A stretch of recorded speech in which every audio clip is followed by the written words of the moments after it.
Hi friends. ఈరోజు నేను beetroot కూడా హార్వెస్ట్ చేశాను. నేను మీకు ముందు వీడియోస్‌లో చెప్పినట్టు ఇదే ఫస్ట్ టైం మేము క్యారెట్, బీట్రూట్ గార్డెన్‌లో వేయటం.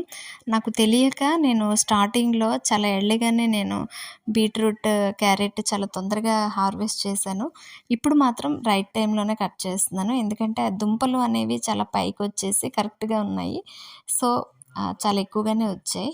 సో, నేను ఈరోజు కొన్ని బీట్రూట్ అయితే కట్ చేసుకుంటున్నాను. చాలా బాగున్నాయి. మీకు ఒక డౌట్ కూడా వచ్చుండాలి.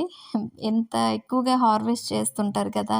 ఏం చేస్తుంటారు? ఇక్కడ లోకల్ ఫ్రెండ్స్ కూడా అలాగే అడుగుతుంటారు. మనకి ఇవ్వాలి అని ఒక ఆలోచన, ఒక థాట్ వచ్చింది అంటే ఫ్రెండ్స్, నైబర్స్, రిలేటివ్స్ చాలామంది ఉంటారు కదా! అందులో కూడా చాలా హ్యాపీనెస్ ఉంటుంది. మాకు బెండకాయలు, అలాగే ఆనపకాయలు వీడియో కూడా నేను పోస్ట్ చేస్తాను. ఒకేసారి 12, 13 ఆనపకాయలు వచ్చేవి కూడా ఉంటున్నాయి. సో, చాలా ఇష్టం నాకు అలా షేర్ చేయడం అనేది. చాలా హ్యాపీగా ఉంటుంది. ఇక్కడ మీరు ఒకవేళ బీట్రూట్ కనుక జ్యూస్ చేసుంటే దానికి లెమన్ జ్యూస్ కూడా యాడ్ చేయండి ఫైనల్‌గా. చాలా అంటే చాలా టేస్ట్‌గా ఉంటుంది. పిల్లలు కూడా అది ఏంటి అని కూడా అడగరు. ఇష్టంగా తాగుతారు. ఆ ఫ్లేవర్ చాలా బావుంటుంది. ఇక్కడ చూడండి వచ్చేయండి ఇలా.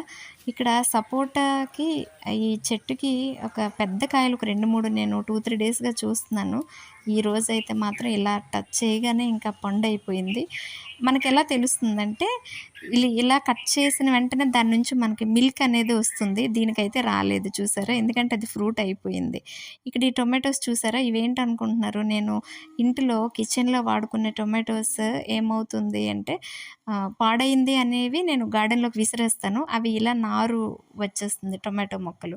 మళ్ళీ వీటిని నేను గార్డెన్‌లో వేస్తుంటాను. అవి మళ్ళీ కాపు